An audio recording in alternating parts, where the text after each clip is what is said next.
Hello दोस्तों, क्या हाल है। तारीख आज 19 जनवरी, दिन शुक्रवार, हिंदी तिथि नवमी। और आइए बात करते हैं आज के मुख्य समाचार में देश भर की तमाम बड़ी खबरों पर नजर डालते हैं। देखिए, सबसे पहला अपडेट तो सरकार ने फैसला लिया है। 22 जनवरी को राम मंदिर के उद्घाटन के दिन देश भर में आधे दिन छुट्टी का ऐलान हो चुका है। सभी सरकारी दफ्तर, ऑफिस वगैरह आधे दिन बंद रहेंगे राम मंदिर समारोह पर। और 22 जनवरी के दिन आधे दिन के लिए बैंकों में भी छुट्टी रहेगी, बैंक भी बंद रहेंगे। सरकार ने इसका भी नोटिफिकेशन जारी कर दिया है। और बाकी सभी केंद्रीय संस्थानों में तो आधे दिन छुट्टी रहेगी ही। रामलला की प्राण प्रतिष्ठा पर 5 ऐसे राज्य हैं जिनमें 22 तारीख को दिन भर अवकाश घोषित कर दिया है। शराब और मीट मांस वगैरह भी नहीं बिकेगा इन 5 राज्यों में। और वो 5 राज्य कौन कौन से हैं? उत्तर प्रदेश, गोवा, मध्य प्रदेश, छत्तीसगढ़ और हरियाणा। और भी कुछ राज्य ऐसे हैं जहां आधे दिन छुट्टी का ऐलान किया गया, मैं आपको आगे बताऊंगा। और वहीं दोस्तों, रामलला की मूर्ति को लेकर लेटेस्ट अपडेट ये आ रहा है कि मूर्ति को आसन पर खड़ा कर दिया गया राम मंदिर के गर्भगृह में। हालांकि अभी मूर्ति को कपड़े से ढका हुआ है, देख सकते हैं आप। लेकिन यही वो रामलला की प्रतिमा है जिसके दर्शन आप हम सब अयोध्या जब घूमने जाएंगे तब करेंगे। तो घर बैठे अभी तो फिलहाल दर्शन कर लीजिए। ये एक्सक्लूसिव तस्वीर मैं आपको दिखा रहा हूँ, रामलला की पहली तस्वीर सामने आ रही है। और भी राम मंदिर से जुड़े कुछ और महत्वपूर्ण अपडेट्स हैं, बड़े फैसले हैं सरकार के, मैं आपको आगे बताऊंगा। फिलहाल देखिए आप अगली बड़ी खबर। देश के प्रधानमंत्री नरेंद्र मोदी ने जारी किया श्री राम जन्मभूमि मंदिर परिसर पर 6 स्मारक डाक टिकट और एक खास किताब का विमोचन भी हुआ। मंगल भवन अमंगल हारी,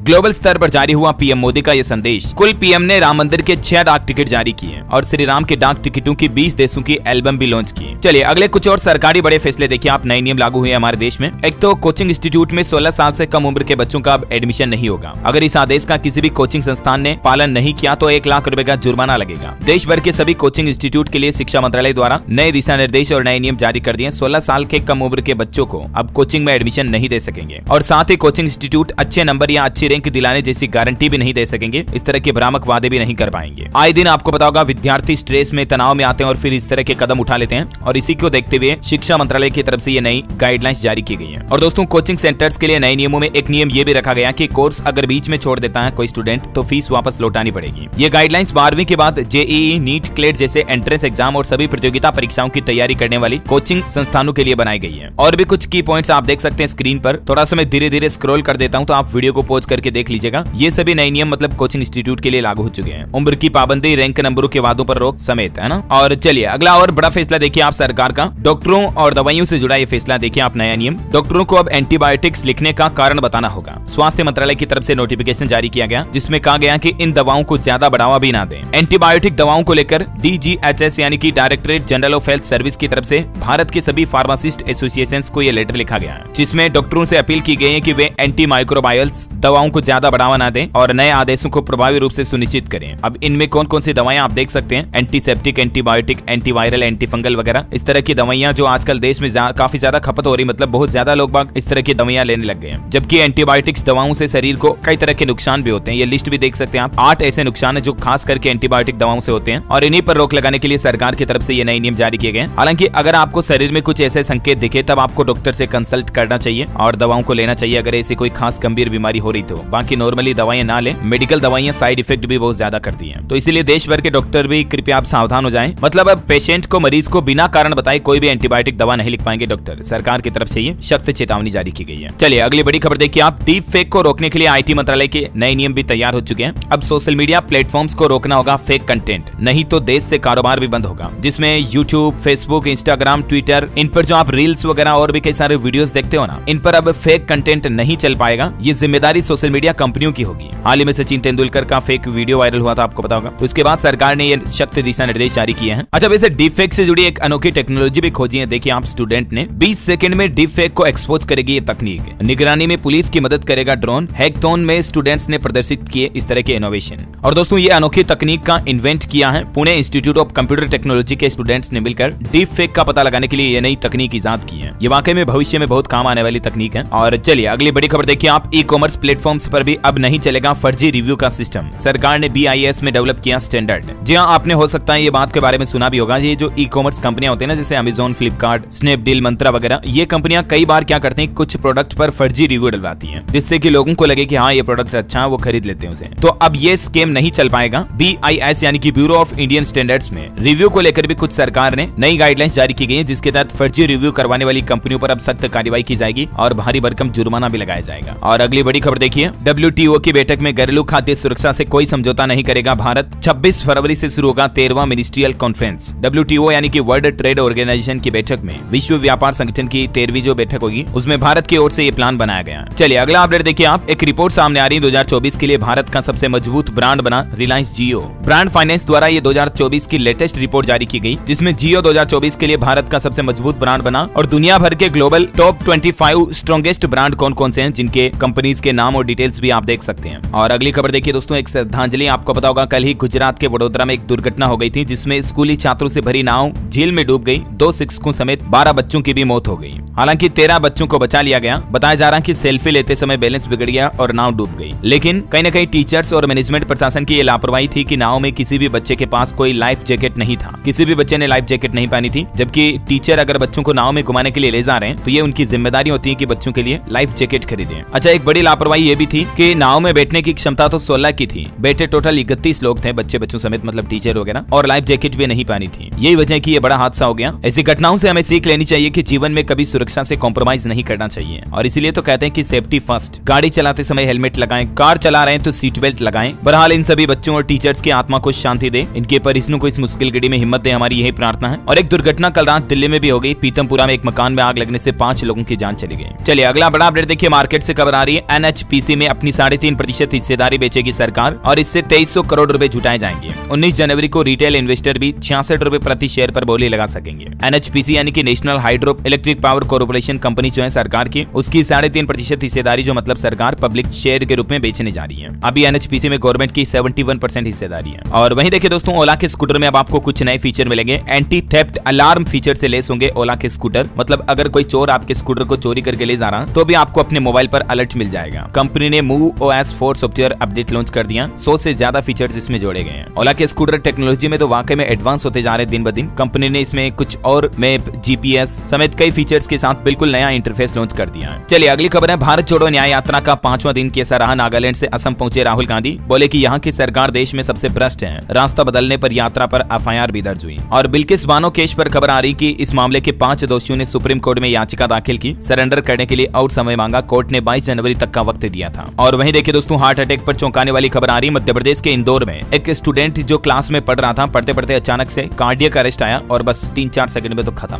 मौत हो गई। कोचिंग क्लास में बैठे बैठे ही नीचे गिर गया। बताया जा रहा है कि ये स्टूडेंट प्रोटीन और बाल झड़ने से बचाने की दवाइयां लेता था। खैर ये भी वजह हो सकती है, लेकिन आजकल आपको पता होगा लोगों को बहुत जल्दी हार्ट अटैक आ रहे हैं। मतलब कोरोना के बाद तो दोस्तों आपने खुद ने सुना होगा कई ऐसे केस आ चुके हैं जो युवा लड़के लड़की जवान है, 18, 20, 22 साल की उम्र है, उसके बावजूद हार्ट अटैक आ रहे हैं। मतलब देखिए बड़ी हैरानी की बात है। इस स्टूडेंट की उम्र भी मात्र 18 साल थी। आए दिन मैं आपको इस तरह के अपडेट बताता रहता हूँ, राइट। आपको क्या लगता है दोस्तों, क्या इसके पीछे कोरोना वैक्सीन भी कारण हो सकती है? कमेंट करके बताओ, देखे मुझे। चलिए अगली खबर देखिए। कल ही आपको बताओगा दोस्तों, ईरान ने पाकिस्तान पर हमला किया था ना, तो अब पाकिस्तान ने भी ईरान पर जवाबी हमले में एयर स्ट्राइक की। कहा कि कई आतंकी ढेर किए। ईरान बोला 4 बच्चे 3 महिलाओं समेत 9 लोगों की मौत हुई। देखिए युद्ध छिड़ गया वापस ईरान पाकिस्तान के बीच भी। और एक बड़ी चौंकाने वाली रिसर्च सामने आ रही है वैज्ञानिकों की। जलवायु के अनुकूल हो रहे हैं डेंगू, चिकनगुनिया के मच्छर भी। इससे बीमारियों का खतरा और बढ़ गया। आजकल जो जलवायु परिवर्तन हो रहा ना, बढ़ती गर्मी वगैरह के बीच, तो अब फ्लोरिडा विश्वविद्यालय के वैज्ञानिकों ने नए शोध किया और इसके मुताबिक मच्छर भी, मतलब जलवायु परिवर्तन के कारण म्यूटेशन हो रहा मच्छरों में। इससे डेंगू, मलेरिया, चिकनगुनिया वगैरह इस तरह के मच्छर जनित रोग और बढ़ सकते हैं आने वाले समय में, भविष्य में मतलब। चलिए अगली खबर है। रेल यात्रियों के लिए शानदार अपडेट देखिए आप। अब आपको रेस्तरां ऑन व्हील्स में मिलेगा भोजन का नया अनुभव। मुंबई के उपनगरीय स्टेशनों के लिए ये नई योजना शुरू हुई है। धीरे धीरे देश भर के सभी रेलवे स्टेशनों पर इसे शुरू किया जाएगा। और देखिए प्रधानमंत्री नरेंद्र मोदी सुरेश गोपी की बेटी की शादी में पहुंचे केरल में। मुंडो और वेस्टी पहनकर वर वधु को आशीर्वाद भी दिया। ये साउथ के जाने माने एक्टर और पॉलिटिशियन भी हैं सुरेश गोपी। और बड़ी खबर देखिए, उत्तर प्रदेश की योगी आदित्यनाथ सरकार ने लोकसभा चुनाव से पहले प्रदेश के गन्ना किसानों को बड़ा तोहफा दिया है। 20 रुपए प्रति क्विंटल गन्ने का MSP बढ़ा दिया है। जो पहले 350 रुपए प्रति क्विंटल था गन्ने का MSP मूल्य, उसको बढ़ाकर 370 रुपए प्रति क्विंटल कर दिया है। इसके अलावा भी यूपी की योगी सरकार की कैबिनेट बैठक हुई, जिसमें कई बड़े फैसले लिए गए। कैबिनेट में अतीक अशरफ की हत्या की न्यायिक रिपोर्ट पेश की गई। सेमीकंडक्टर पॉलिसी को भी मंजूरी मिली। गन्ना मूल्य बढ़ाया, जिसके बारे में मैंने आपको बता दिया। टोटल 17 प्रस्ताव पास हुए। राम मंदिर उद्घाटन से पहले योगी कैबिनेट की इस बैठक में, जिसमें से कौन कौन से अहम प्रस्तावों पर मुहर लगी देख सकते हैं आप। अयोध्या एयरपोर्ट का नाम बदलने का जो फैसला हाल ही में लिया था, उसको भी अब प्रस्ताव पास कर दिया। इसके अलावा भी कुछ और पॉइंट्स आप देख सकते हैं। जो अतीक अहमद, जिसका भोकाल चलता था उत्तर प्रदेश में, जिसको हाल ही में आपको बताओगे योगी सरकार ने कुछ महीनों पहले टपका दिया था, तो इसके काले कारनामों की खबर देखिए। 8 करोड़ की हमर में 300 गाड़ियों के काफिले में निकलता था ये खूंखार आतंकी। जेल में करवाए थे 45 करोड़ की प्रॉपर्टी पर साइन, जेल से किडनैपिंग और फिर कई दिनों तक सलाखों से साम्राज्य संभाला। लेकिन आज सब कुछ शून्य हो चुका है। यह है योगी सरकार का जलवा। और चलिए राम मंदिर निर्माण पर कुछ रिपोर्ट्स देखिए आप। श्री राम मंदिर निर्माण की यात्रा में 3,500 से भी ज्यादा मजदूर और 150 इंजीनियरों ने 41 महीने तक लगातार काम किया, तब जाकर आज आप और हम सब राम मंदिर के दर्शन कर पाएंगे। मतलब मंदिर निर्माण का पहला चरण पूरा हुआ। अभी तो 2 साल और काम चलेगा, हालांकि उद्घाटन हो जाएगा, उसके बाद भी काम चालू रहेगा। ये देख सकते हैं आप मंदिर निर्माण की प्लानिंग की कुछ तस्वीरें भी। और वैसे राम मंदिर की बातें हो रही तो मैं आपको कुछ लेटेस्ट अपडेट्स भी बता देता हूँ, क्या तैयारियां चल रही है प्राण प्रतिष्ठा कार्यक्रम की भी, है ना। देखिए राम मंदिर का एक्सक्लूसिव वीडियो भी सामने आया। प्राण प्रतिष्ठा से पहले मंदिर में साफ सफाई भी हुई और गर्भगृह में विराजमान हुए प्रभु श्री राम। ये मूर्ति की पहली तस्वीर तो मैंने आपको बताई थी शुरुआत में ही। और रेलवे ने भी एक खास प्लान बनाया दोस्तों। देश के सभी 8,300 रेलवे स्टेशन 22 जनवरी को राममय होंगे। रेलवे की गृह मंत्रालय के साथ एक खास तैयारी चल रही है, जिसके तहत लगभग देश के 9,000 रेलवे स्टेशनों पर बड़ी बड़ी स्क्रीन लगाई जाएगी, जहां राम मंदिर के प्राण प्रतिष्ठा कार्यक्रम की लाइव स्ट्रीमिंग की जाएगी। और खबर है कि पीएम मोदी भी एक दिन पहले 21 जनवरी को अयोध्या पहुंच सकते हैं। खराब मौसम के चलते शेड्यूल में बदलाव किया गया। सरयू में स्नान करके फिर पैदल मंदिर जाएंगे। और अभी देखिए प्रधानमंत्री नरेंद्र मोदी ने प्राण प्रतिष्ठा से 3 दिन पहले ही बिस्तर का त्याग कर दिया। चौकी पर कंबल बिछाकर सोएंगे पीएम मोदी। उन्होंने कुछ नियम भी बनाए अपने लिए। राम मंदिर अनुष्ठान के लिए प्रधानमंत्री की कठिन तपस्या।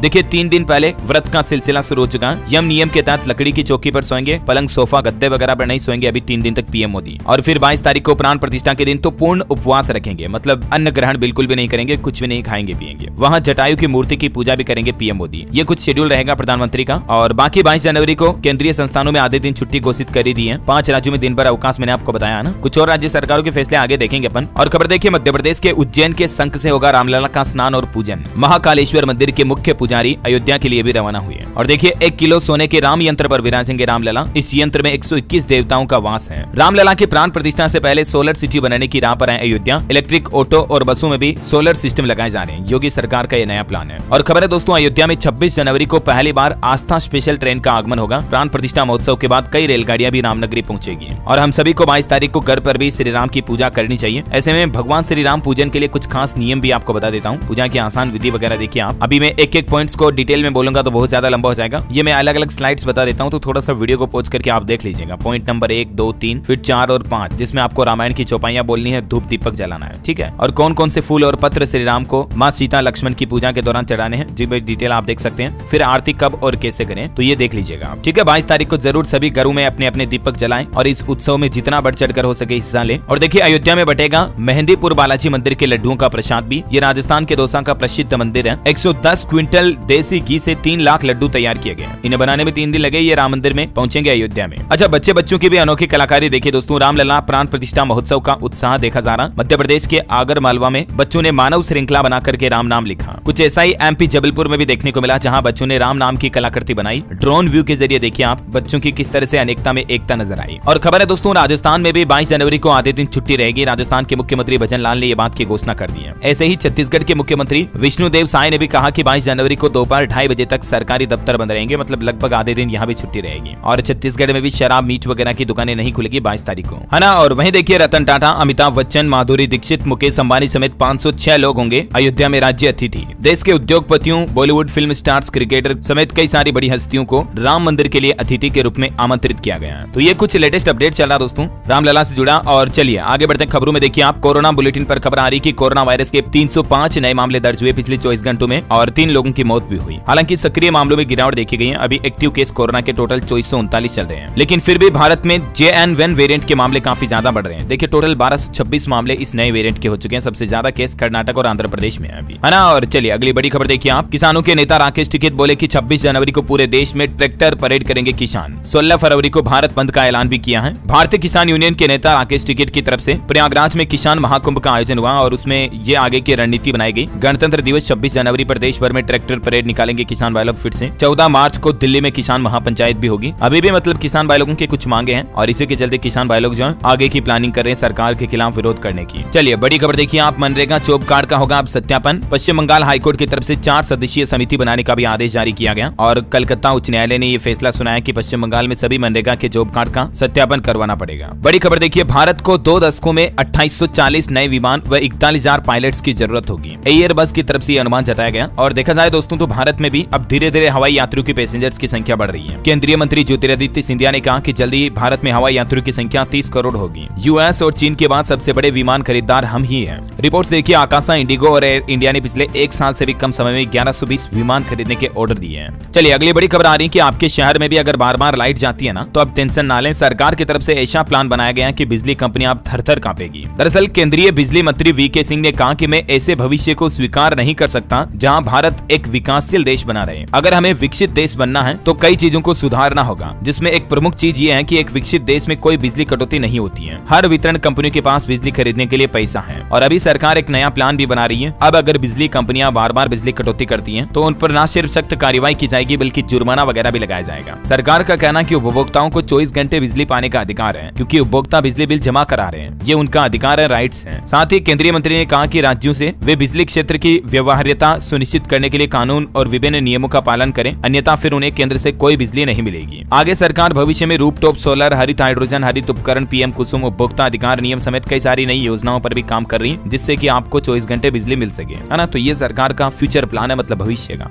चलिए अगली खबर है, उत्तराखंड में आज देश के रक्षा मंत्री राजनाथ सिंह जोशीमठ से 35 परियोजनाओं का लोकार्पण और शिलान्यास करेंगे। इस दौरान उत्तराखंड के मुख्यमंत्री पुष्कर सिंह धामी भी मौजूद रहेंगे। और खबर देखिए, उत्तराखंड में बालिका शिक्षा प्रोत्साहन योजना की भी शुरुआत हुई। इसके तहत 50,000 छात्राओं को मुफ्त साइकिल दी जाएगी। 14 करोड़ रुपए का बजट भी जारी किया उत्तराखंड सरकार ने। ये साइकिल किन किन स्टूडेंट्स को मिलेगी, जिसकी कुछ जानकारी भी आप देख सकते हैं स्क्रीन पर। और खबर है दोस्तों, हरियाणा में पेट्रोल पंप डीलर्स ने सरकार को कमीशन न बढ़ाने पर 1 फरवरी से हड़ताल करने की चेतावनी भी दी है। और बिहार में देखिए, नीतीश सरकार ने किसानों पर बड़ा फैसला लिया। पहली बार ये बड़ी घोषणा कर दी है, इस काम के लिए अब 75% अनुदान मिलेगा। दरअसल बिहार में अब किसान भाई लोग अगर आम, लीची या अमरूद का छिड़काव करते हैं फसलों पर कीटनाशक वगैरह, तो 75% का अनुदान मिलेगा। चलिए अगला बड़ा अपडेट देखिए, राजस्थान में महीने में एक बार मिलेगा 450 रुपए में गैस सिलेंडर। राजस्थान की भजनलाल सरकार की पहली कैबिनेट बैठक हुई, उसमें ये कुछ महत्वपूर्ण निर्णय लिए गए और पुरानी गहलोत सरकार के कार्यों की जांच भी की जाएगी। मतलब अशोक गहलोत सरकार द्वारा अपने अंतिम कार्यकाल में और हाल ही में पिछले 6 महीनों में जो कार्य करवाए गए उनकी जांच होगी। कहीं क्या कुछ गड़बड़ घोटाला हुआ उसका खुलासा किया जाएगा। और भी राजस्थान की भजनलाल सरकार की कैबिनेट बैठक में क्या क्या बातें हुई, चर्चा हुई, कुछ बड़े फैसलों की लिस्ट आप देख सकते हैं स्क्रीन पर। और बड़ी खबर देखिए, पिछले 24 घंटों में इजराइल हमास जंग में 16 लोगों की मौत हुई। इजराइल हमले में मरने वालों में ज्यादातर बच्चे शामिल हैं। घटना में दर्जनों लोगों के घायल होने का भी दावा है। युद्ध अभी रुकने का नाम नहीं ले रहा है। और बड़ी खबर आ रही कि स्वाइन फ्लू का प्रकोप भी अब हमारे देश में बढ़ने लगा है। 42 सैंपल में से 15 पॉजिटिव मिले। हरियाणा के हिसार का यह आंकड़ा है, जहां बहुत ज्यादा स्वाइन फ्लू के मामले सामने आ रहे हैं। बड़ी खबर देखिए, यमन के पास एक और जहाज पर ड्रोन अटैक हुआ। इस पर सवार 22 में से 9 क्रू मेंबर भारतीय हैं। इंडियन नेवी ने युद्धपोत भी भेजा डिफेंस के लिए। और खबर देखिए आप, सफाई के दौरान संविदा कर्मी की हुई मौत तो अब मिलेंगे 30 लाख रुपए। हाल ही में एक ऐसे मामले में सुप्रीम कोर्ट ने भी ये बड़ा आदेश दिया। उत्तर प्रदेश के गाजीपुर का यह मामला, गाजियाबाद का यह मामला था। अच्छा, टेक्नोलॉजी से खबर आ रही दोस्तों, व्हाट्सएप चैनल पर अब आपको एक साथ कई सारे नए फीचर्स मिलेंगे। आपका पूरा एक्सपीरियंस ही बदल जाएगा। व्हाट्सएप चैनल में अब वॉइस नोट्स, मल्टीपल एडमिन के अलावा स्टेटस शेयरिंग और पोल जैसे फीचर्स भी आने वाले हैं। कुल मिलाकर नए फीचर्स आने के बाद व्हाट्सएप चैनल का लोग बाग बेहतरीन तरीके से इस्तेमाल कर पाएंगे, है ना। और दोस्तों, खबरों का सिलसिला अभी जारी रहेगा। कुछ और महत्वपूर्ण और काम की खबरें देखेंगे अपन, लेकिन फिलहाल मैं आपको आज के मौसम समाचार बता देता हूँ, फटाफट से देखिए आप। उत्तराखंड में बर्फबारी हुई। तमिलनाडु के नीलगिरी में 0 डिग्री तापमान चल रहा है। मध्य प्रदेश, उत्तर प्रदेश समेत देश के 6 राज्यों में कोल्ड डे का अलर्ट है। राजस्थान में एक डंपर बाइक की टक्कर में 3 लोगों की जान भी चली गई। कोहरा बहुत ज्यादा पड़ रहा है, तो सावधान रहें, गाड़ी सावधानी से चलाएं। मतलब उत्तर भारत में अगले 5 दिनों तक शीतलहर और कोहरे का डबल अटैक देखने को मिलेगा, पहाड़ी राज्यों में बर्फबारी के चलते। ये भी मौसम विभाग ने चेतावनी जारी की है। उत्तर प्रदेश में तो देखिए 21 जिलों में घने कोहरे का अलर्ट है। 9 शहरों में सीवियर कोल्ड डे की चेतावनी। मुजफ्फरनगर सबसे सर्द शहर रहा, 14 फरवरी तक ठंड पड़ेगी। हरियाणा के 16 जिलों में कोहरा और कोल्ड डे का अलर्ट है। महेंद्रगढ़ सबसे ठंडा इलाका रहा। स्काईमेट वेदर की रिपोर्ट के मुताबिक अगले 24 घंटों के दौरान मौसम की संभावित गतिविधियां क्या हो सकती हैं, जिसकी जानकारी भी आप देख सकते हैं स्क्रीन पर। चलिए सराफा बाजार पर नजर डालें दोस्तों, तो देखिए आज सोने चांदी की कीमतों में गिरावट देखी गई है। सोना 62,000 रुपए के नीचे आया और चांदी भी 71,000 पर आई है। कैरेट के हिसाब से गोल्ड की कीमत क्या है अलग अलग देख सकते हैं। 24 कैरेट गोल्ड का रेट 61,982 रुपए प्रति 10 ग्राम चल रहा है। जबकि चांदी की बात करें तो चांदी 73,624 रुपए प्रति किलो से गिरकर 71,075 रुपए प्रति किलो पर आ गई है। अच्छी खासी गिरावट देखने को मिली है चांदी में भी जनवरी में अब तक, है ना। और चलिए अगली खबर देखिए दोस्तों, उत्तर प्रदेश की योगी सरकार का बड़ा आदेश, इन कर्मचारियों के परिजनों को मिलेंगे 30 लाख रुपए। दरअसल मैंने आपको बीच में खबर बताई थी कि सुप्रीम कोर्ट ने एक फैसला सुनाया था गाजियाबाद के मामले का, तो उसके बाद यूपी सरकार ने भी आदेश जारी कर दिया। सफाई कर्मचारी जितने भी हैं, सीवर, सेप्टिक टैंक की सफाई के दौरान अगर कर्मचारियों की मौत हो जाती है तो उनके परिजनों को 30 लाख रुपए मुआवजा दिया जाएगा और पूर्ण रूप से अपंग होने पर 20 लाख और आंशिक रूप से अपंग होने पर 10 लाख रुपए का मुआवजा मिलेगा। और वहीं एक अच्छी खबर है, सूखे से प्रभावित झारखंड के किसान भाई लोगों को भी 3500 रुपए देगी सरकार, और इसके लिए झारखंड राज्य सरकार ने केंद्र से भी मदद का आग्रह किया है। बड़ी खबर देखिए, हाईकोर्ट का, उड़ीसा हाईकोर्ट का बड़ा फैसला है। किसी विशिष्ट नियम प्रावधान के अभाव में किसी कर्मचारी के खिलाफ कोई विभागीय कार्यवाही जारी नहीं रखी जा सकती है और न ही उसके सेवानिवृत्ति लाभों से इसकी कोई कटौती की जा सकती है। सरकारी कर्मचारियों से जुड़ा ये अनोखा फैसला फैसला सुनाया है उड़ीसा हाईकोर्ट ने एक मामले की सुनवाई करते हुए। वैसे हाईकोर्ट का एक फैसला बेटियों को लेकर भी मैंने आपको हाल ही में बताया था, अविवाहित बेटी भी भरण पोषण की हकदार होती है। इलाहाबाद हाईकोर्ट की तरफ से यह महत्वपूर्ण फैसला सुनाया गया, जिसमें हाईकोर्ट ने कहा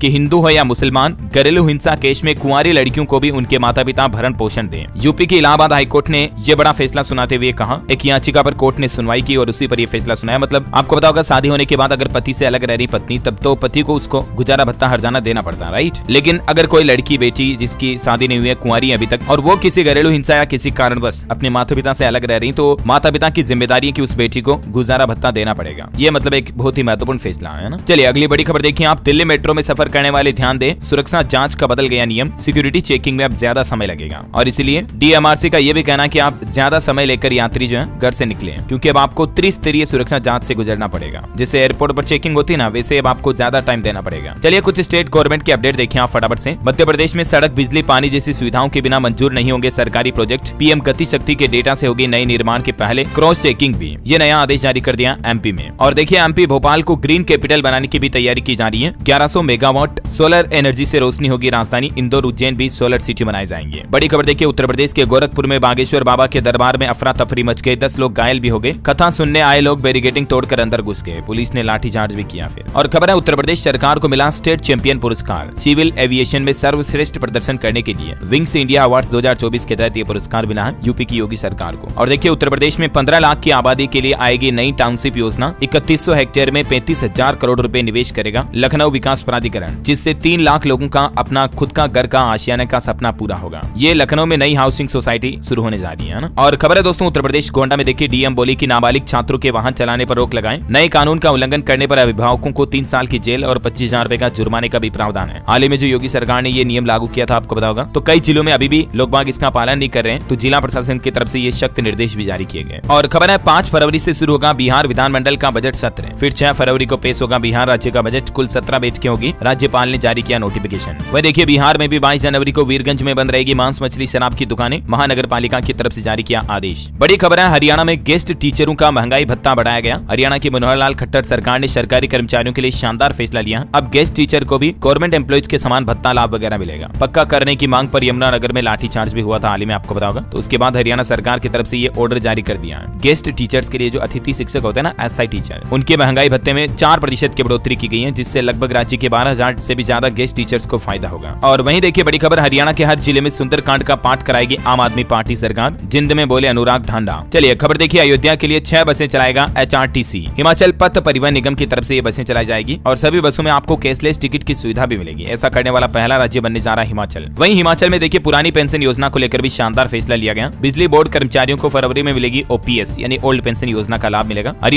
हिमाचल के मुख्यमंत्री सुखविंदर सिंह सुक्खू ने यह भरोसा दिलाया है और इससे बिजली कर्मचारियों के लगभग 6,600 कर्मचारी है ना, उनको पुरानी पेंशन योजना का लाभ मिलेगा। MD हटाने पर भी चर्चा हुई। बिजली बोर्ड के जो MD है ना, हरिकेश मीणा, उनको हटाने पर भी मुख्यमंत्री ने चर्चा की। ऐसा अभी आपको बताओगा हिमाचल सरकार ने बीते साल में लगभग 1.5 लाख कर्मचारियों को OPS योजना का लाभ दिया था अलग अलग विभागों में, है ना। तो अब बिजली बोर्ड कर्मचारियों को OPS नहीं दी गई थी, तो अब ये विरोध करें तो इनको भी OPS योजना का लाभ देने का भरोसा दिलाया सुक्खू सरकार ने। और खबर देखिए आप, उत्तराखंड के मुख्यमंत्री पुष्कर सिंह धामी ने देश के प्रधानमंत्री नरेंद्र मोदी से मुलाकात की। सड़क, रेल और हवाई सेवाओं के विस्तार की डिमांड भी रखी। प्रदेश में हो रहे विकास कार्यों की जानकारी भी दी। और वहीं देखिए दोस्तों, उत्तराखंड में 500 कोच करेंगे 2,500 मेडलिस्ट तैयार। खेल मंत्री रेखा आर्य ने दिशा निर्देश जारी किए और कहा कि राष्ट्रीय खेलों से पहले अधूरे काम पूरे होने चाहिए। उत्तराखंड के मौसम पर भी अपडेट आ रहा। प्रदेश में हुई मौसम की पहली बर्फबारी। 4 धामों समेत कई अधिक ऊंचाई वाले क्षेत्रों पर बर्फ की सफेद चादर छा गई, देख सकते हैं आप तस्वीरें भी। और कुछ एजुकेशनल अपडेट्स देखिए आप। बड़ी खबर है, लखनऊ विश्वविद्यालय राम मंदिर को भी पढ़ाई के सिलेबस में शामिल करेगा। MBA स्टूडेंट्स को राम मंदिर का एजुकेशन सिलेबस पढ़ाया जाएगा। ट्रांसफॉर्मेशन ऑफ अयोध्या के नाम से इनोवेशन एंड डिजाइन थिंकिंग पर जोर होगा। और करंट अफेयर्स के कुछ अपडेट्स भी बता दूं आपको। मध्य प्रदेश की नई मुख्य सचिव बनी वीरा राणा। छत्तीसगढ़ सरकार की तरफ से महतारी वंदन योजना भी शुरू की गई। इसकी विस्तृत जानकारी तो मैंने आपको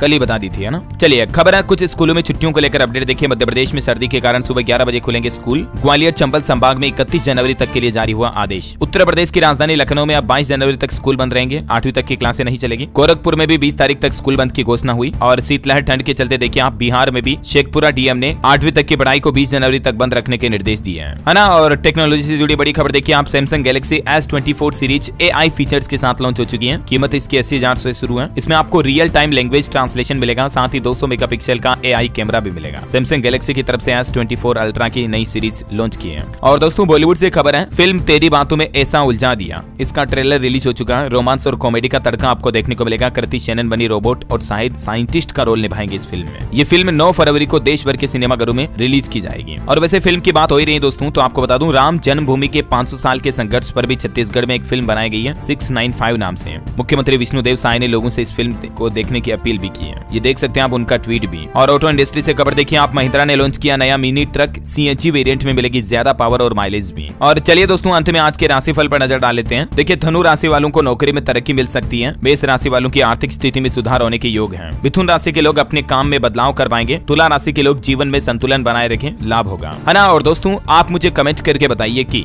श्री राम को वनवास कितने साल का हुआ था। कमेंट करके बताइए, क्योंकि रामलला की प्राण प्रतिष्ठा का कार्यक्रम चला, तो आजकल कुछ माइंड क्विज क्वेश्चन भी आपको डीएलएस न्यूज पर रामलला से जुड़े ही मिलेंगे। तो कमेंट में बताइए रामलला को वनवास कितने साल का हुआ था। ऑप्शन भी नहीं देने वाला हूँ, सही जवाब देने वाले लोगों को शाउट आउट दिया जाएगा डीएलएस न्यूज टीम की तरफ से। साथ ही अगर आपको वीडियो अच्छा लगा तो इसे लाइक करना, शेयर भी करना। डीएलएस न्यूज चैनल को सब्सक्राइब करके बेल आइकन जरूर दबा दीजिएगा रोजाना ऐसे इन्फॉर्मेटिव काम की खबरें देखते रहने के लिए। जय हिंद, जय भारत, वंदे मातरम।